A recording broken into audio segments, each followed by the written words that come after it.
Hello, my name is Linda Carabaras and welcome to my kitchen. Today I'm going to show you how to use one of my favorite vegetables, butternut squash, in a couple of dishes. We're going to compose a roasted butternut squash soup and a butternut squash salad with an apple cider vinaigrette. So I just want to talk a little bit about the butternut squash, also known as winter squash because of its hard peel. And as you've noticed, the butternut squash has kind of a funny shape, an elongated shape, which makes it a little bit challenging to cut up. But I prefer to cut up my own butternut squash instead of buying it already peeled and cut up, because once they do that, you don't know how long it's been sitting out there cut. Then it starts to lose nutritional value and it starts to dry out. So I will demonstrate how to cut this up. It's best in the fall and winter, but it is available year-round. You can bake it, steam it, boil it, very versatile. Storage, you can store it at least 1 to 2 months in a cool, dry place. And nutritional value, it's a very good source of iron and vitamins A and C. The flesh inside looks like this. It's a deep, beautiful orange, which is sweet. So let's get started. Start by cutting off the stem. Peel the wide end or the bottom first. I then use a paper towel to hold the peeled part to prevent it from slipping as I peel the top of the squash. Now cut off the entire top.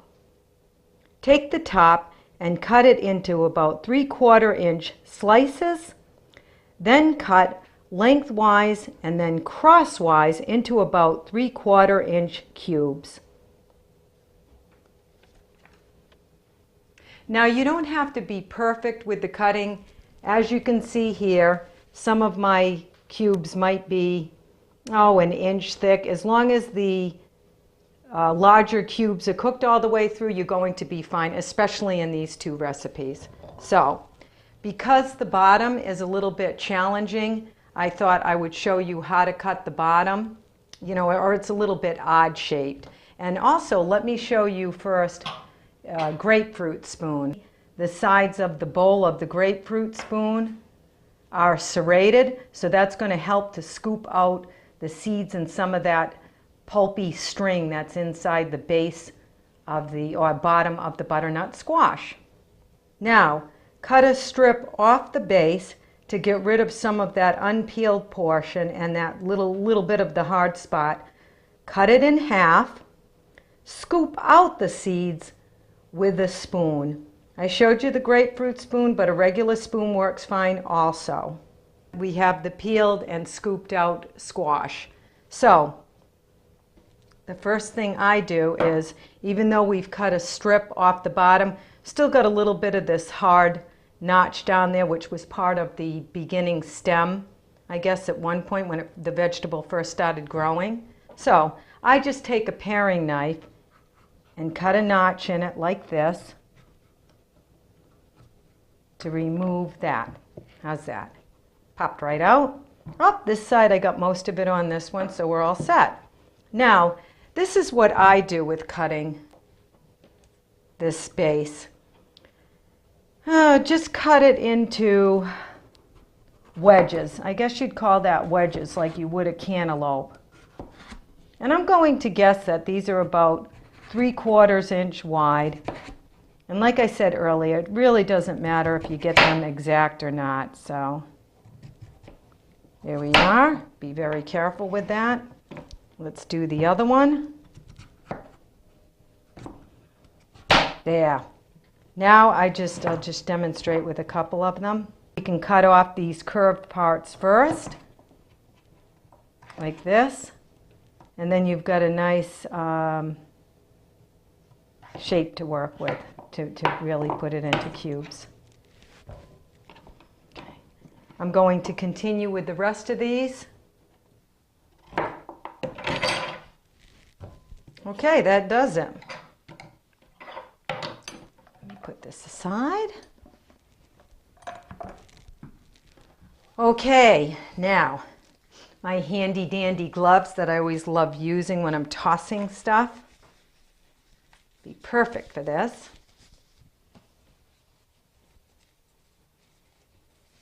Butternut squash. Oh, love it. There. Nice. Okay. Couple of tablespoons of olive oil. Use any kind of olive oil. I would just use regular olive oil. Now, a tablespoon or two of real maple syrup.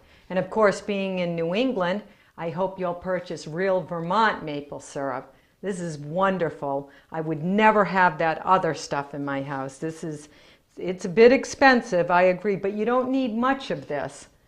So what the maple syrup will do is to help caramelize the squash in the oven. So you just need a tablespoon or two. If you don't have maple syrup in the house, you can use brown sugar. Just sprinkle a couple tablespoons of brown sugar on and you can use that in place of the maple syrup. But I love maple syrup. That's a staple in my house. About a teaspoon of kosher salt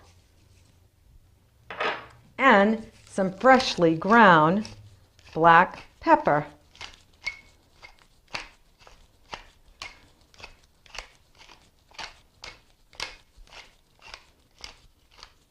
All right. Okay, now we're going to toss this really well. Make sure it's all coated with the olive oil and the maple syrup. Such a beautiful vegetable. Oh yeah, okay.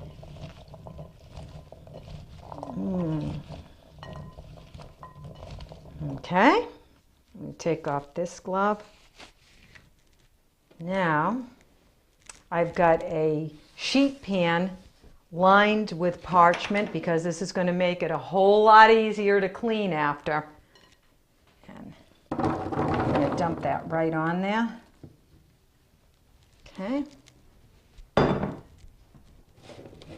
Now, you need a large sheet pan because you want to spread these out as much as possible so they roast, so there's a lot of air that gets around them, and the sides are probably only maybe an inch high, so you don't want to use anything higher than that.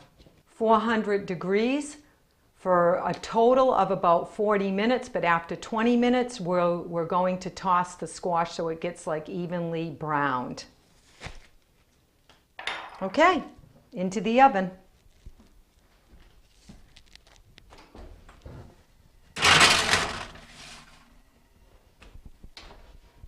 Mise en place for our soup base.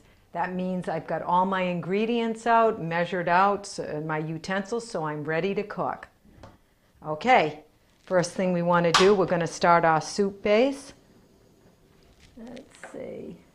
We're going to melt a couple of tablespoons of butter. Start with that. Okay. We've turned the flame down low, a little bit lower. There we go.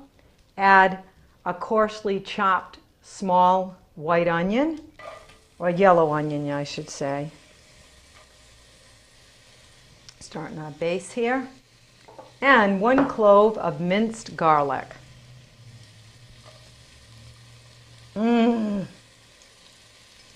Butter, onions, garlic. I can't think of anything better. Saute a couple of minutes just to soften it. I put the cover on and let that go a minute or two. The onions and garlic have softened.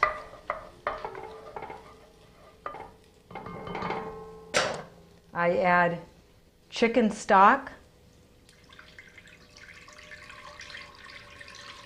to this mixture.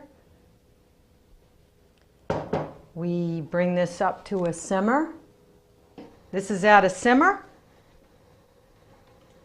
I'll remove this to my stovetop now, keep it uncovered, let it simmer for 10 minutes to concentrate the flavors.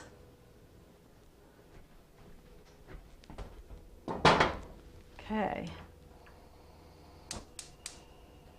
Meanwhile, the squash is finished cooking for 20 minutes. Let me show you what it looks like, and we'll toss it at this point. Ah, look at those beautiful cubes. Okay. So just gently toss.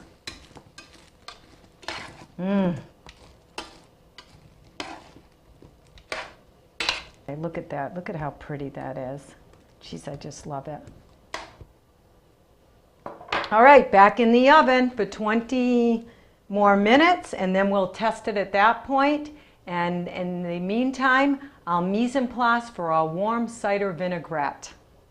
Okay, let's begin our dressing, our warm cider vinaigrette. Here's a shallot. We're using a shallot for this. And a shallot is a member of the onion family, yet it's composed more like garlic. So you can substitute shallot in any recipe calling for an onion. I always refer to it as a cross between an onion and garlic. So we cut it pretty much the same way we would an onion, where I'm going to take the top off like this. Okay, and then I'll cut it in half. Okay, put that aside. Let's see, this is my scrap bowl right here. We'll peel 1/2 of it. Okay. Now just hold it on the flat side, just like you'd cut an onion. Cut horizontally first. And I've demonstrated this on other shows. Then cut down like this. This way, be very careful. Just go slow. Then turn it crosswise. Isn't that nice? See how nice and fine that is? So we want a tablespoon or two. That's about 2 tablespoons. So I add this to my saucepan.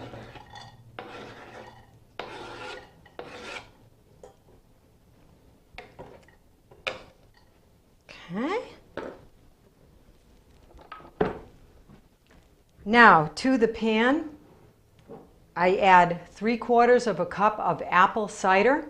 You can also use apple juice, but I like the flavor of the apple cider. It's just richer and it's got a little bit more pulp in it. So 3/4 cup of apple cider goes into the pan.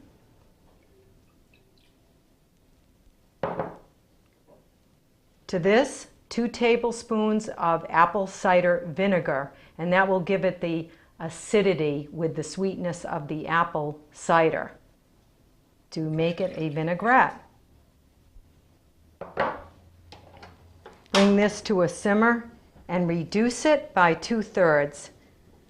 Now I just want to say it doesn't have to be exactly reduced by 2/3. You're going to end up with 1/3 to 1/2 cup of liquid. And what that does is it concentrates the flavor. So pretty much that's all you're doing right now, reducing it a bit so it concentrates those flavors for the vinaigrette. Oh, I hear the squash has been in the oven now 40 minutes. Let's check on the squash while that's coming up to a simmer. All right. Let's see what this looks like.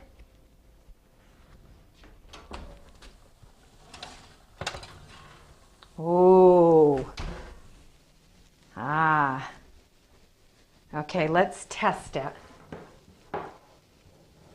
Let's test it. Okay. Move this aside. Good timing. Get a fork. Now this has been 40 minutes at 400. And it could take a little longer, so let's toss it again. See how they're getting nice and dark. Look at this. Isn't that beautiful? Okay, now we want to take the larger pieces and pierce them. Yep, that's going through with a little bit of resistance, and that's what you want. You don't want to overcook it. Oh, that's perfect. That's perfect. So let me shut off my oven. I'm going to put this back in the oven just to keep it warm as we finish our vinaigrette. Okay, this has been reduced, and it's been about 6 minutes. And let me tilt the pan and show you how much it's reduced by. And I'd say that reduced to about a half a cup. So I pour this into my bowl.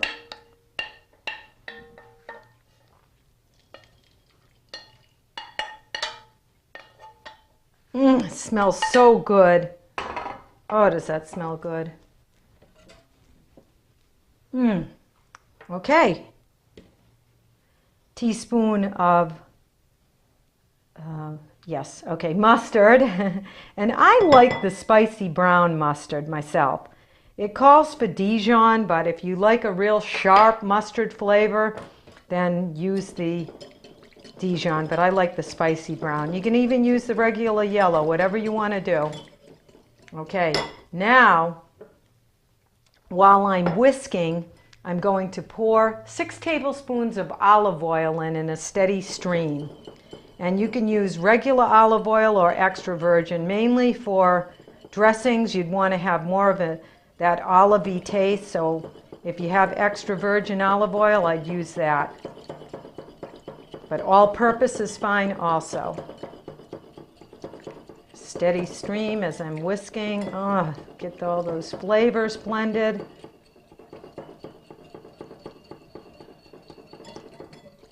Oh yes, this is good stuff. This is going to really complement that sweetness of the butternut squash. Okay. Half teaspoon of kosher salt. Some fresh ground black pepper.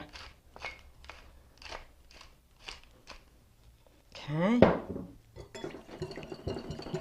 And a tasting spoon.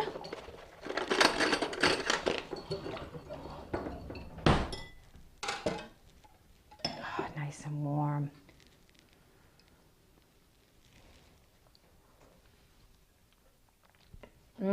Oh, is that good? And sometimes what I do is you can even add a little touch of the real maple syrup if you want to really give it that fall New England flavor. So I think I'll do that. Have a little bit of maple syrup left, just a tad for a little bit more sweetness. Ah, yeah, good. Good stuff. Okay, that'll do it. Let's finish our soup. Nice roasted butternut squash. So I'll need 2 cups, or about 2 cups for my soup. So let's measure that out. Now if you were just doing the soup, I would say a 1.5 pound butternut squash would do it. That would give you enough yield for the soup alone. Because it doesn't have to be exact. We're just doing the soup and the salad today, so that's why I roasted the 2.5 pound one. So there you go. You pack it in a little bit. There we are. That nice roasted flavor will get in there. Let me put this aside. Actually, what I'll do is, this will make now, for what you have left in the squash, maybe a cup each. You can do, this will create 2 meal-sized portions of the butternut squash salad, or 4 serving sizes or side dish salads. So just to give you a tip on that. Put this back in the oven to keep it warm. My oven is off, but I'm just keeping it warm for the salads. Okay. To the squash, I add, let me add my base first. So my base has been reduced. 10 minutes. I'll pour that in. can of evaporated milk. Now this recipe is very versatile. If you want to add light cream and make it really rich for a nice, elegant beginner soup for a meal, you can do that. You can use half and half light cream, heavy cream if you dare. Okay, tablespoon of brown sugar, only because I like a little sweetness in this. It's going to be sweet and savory. It's going to be a savory soup anyway, but if you want to leave out the brown sugar, then go ahead and do that. We have cinnamon and nutmeg. Oh boy. And I'm going to test for salt after it's simmered and we puree it. Okay. Some pepper, fresh ground pepper.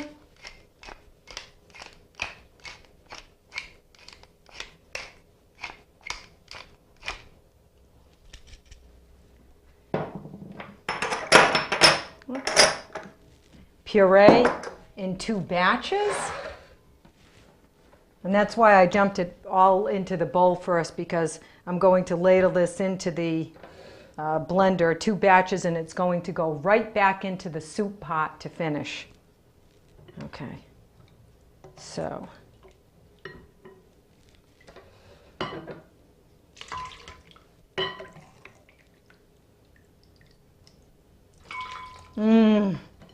I can smell all those flavors.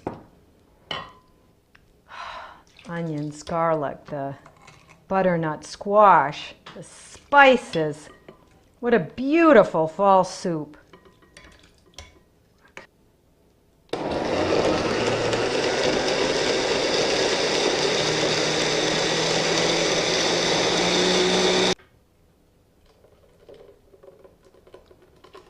Oh, there's some little chunks left of the squash. That's okay, that's fine. Like I said, if you like it even creamier, just do it 2 or 3 minutes in the blender. Back up to a simmer, 5 minutes to blend all the flavors. Make sure you stir it occasionally to prevent it from scorching, because now it has the milk in it. Okay, this is simmered for 5 minutes, and look at how rich and creamy this is. Now if this is too thick for you, all you need to do is just thin it with either some more milk, chicken broth, water, or this recipe, if you want to keep it completely vegetarian, just use vegetable broth in place of the chicken broth. Okay, let me ladle some of this into my bowl. Okay. Oh, look at how nice. It's got little pieces of squash still intact. Oh, look at how nice and rich. Can adjust for salt at this point. We'll finish our salad. Okay, I've got some of the warm roasted butternut squash. Let's put that right over the top. I am composing a meal-size salad. At this point, drizzle some of that warm apple cider vinaigrette over the top. Oh, yeah. Okay, a little bit more so it gets into the greens. I wish you could smell how good it is. Oh. Toasted walnuts, or any kind of nuts that you like. I sometimes use pecans. Craisins. Is this beautiful or what? What a beautiful fall salad. And as an option, I grilled some nice, lean, pre-cooked chicken apple sausage. Oh, this is beautiful. So have a friend over and wow them with this fall salad.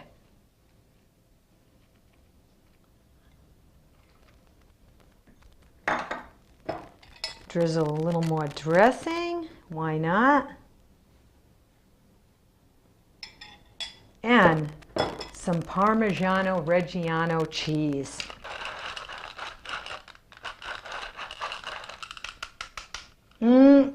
Let's eat. Butternut squash is the star of this show, and you can make these dishes together or separately. Let's try the soup. First, look at how nice and creamy that is. Oh, this is so good, rich and savory.